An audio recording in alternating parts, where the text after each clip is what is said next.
So for anyone who wasn't here at the start, what we're working on right now is building an extension cord for the welder that I bought. The welder draws 20 amps, which is fine by me because I have 20 amp circuits running to my kitchen. I really hate these things. Okay, we can be a little bit less safe about this because keeping poking at that with the voltmeter is just going to damage it. So we're gonna make a sketchy little pigtail here. This definitely rates up there for sketchy stuff Moose has done. They are the tamper resistant plugs. They've got a little plastic thing that's supposed to move out of the way when you want to plug it in and prevent other things from poking at it. So we get to do this nonsense instead. I thought it was the wider one at the top that was hot, but at the top is the neutral, and that appears to not be hot. So then if we go to the bottom, that is the hot. So I learned a thing.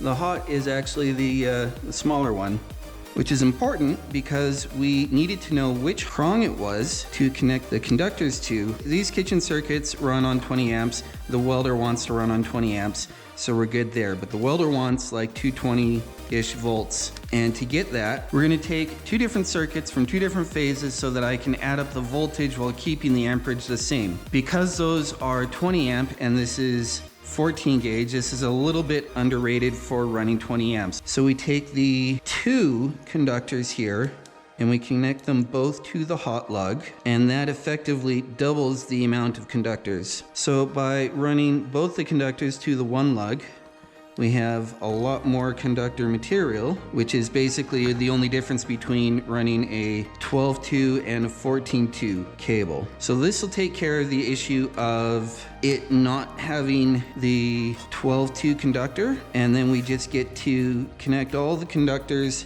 together at the end here. One thing we're gonna do, because I want to set the length of these rather precisely, we're gonna go down and turn off both those circuits so I can actually plug them in. And I know that these are 5 and 6.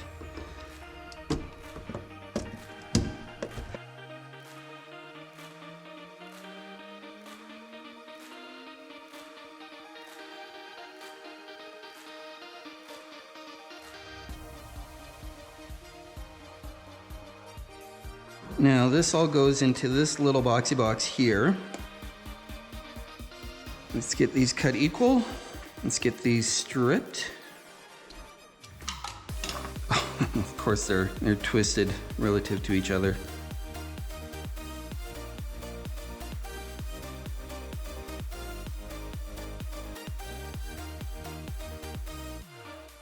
There we go. In you go.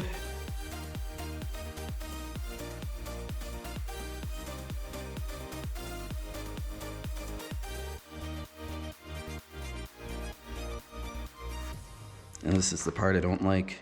There's no really good way to twist stranded cable with solid cable. Yeah, I know. So you gotta rely on the wire nut to do it. We're using 2 hots and a ground. So which one gets left alone? Really? Yeah. White is neutral. Neutral? Yes. Residential AC, white is neutral. I've never heard it described that way. How have you heard it? You have hot, ground, and neutral for residential AC. Positive, negative, and ground. You don't have negative in residential AC. Okay. Because it's AC, it goes back and forth. Yeah, I know It doesn't go jiggles. from positive to negative. It goes No. from hot to neutral. It jiggles, I know that. Okay.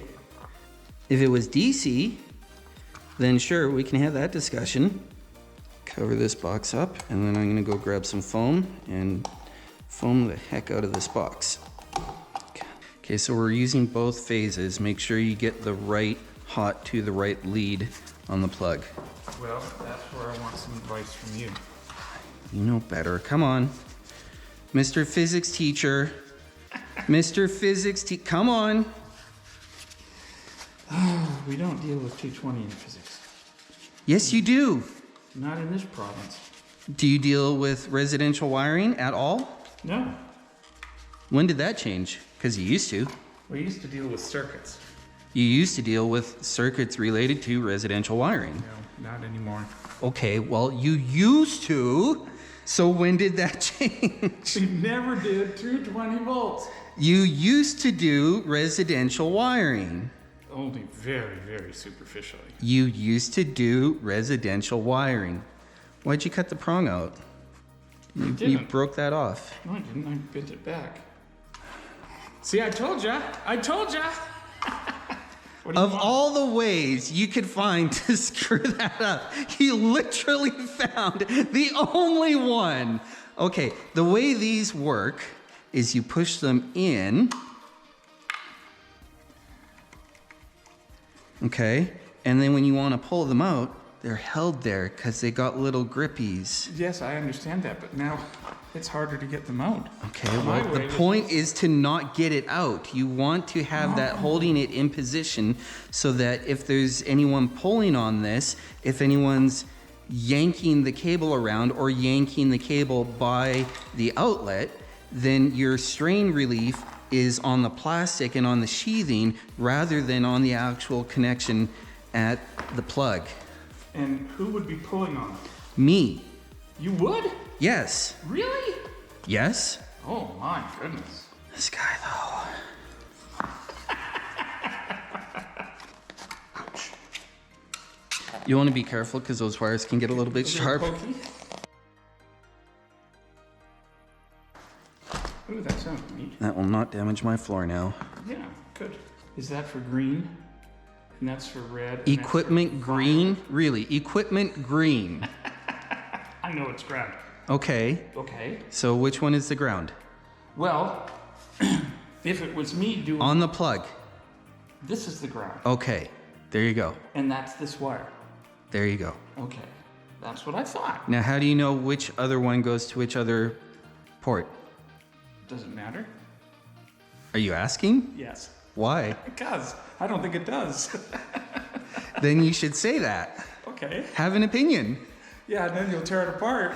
Only if it's And wrong. my poor little ego gets crushed. Optimal. No, it's not. This is not the correct box to be doing this with. Not by a long shot. Oh, I wasn't going to say that. Well, I'm saying that. It's the wrong box. You're allowed. When you have screws around a thing, you go across the thing for your screws. Well, that depends. That is universal rule for basically everything. That applies for everything from CPU coolers to car tires. Loser says that's as universal as bringing a towel. As what? Bringing a towel. You don't get the reference. No, I don't. Hitchhiker's Guide to the Galaxy, bring a towel. I haven't read that or watched the movie. At all, ever? Nope. Oh, you got homework then. I'm the teacher. I give homework. No, you are now the student because you don't know what you're talking about.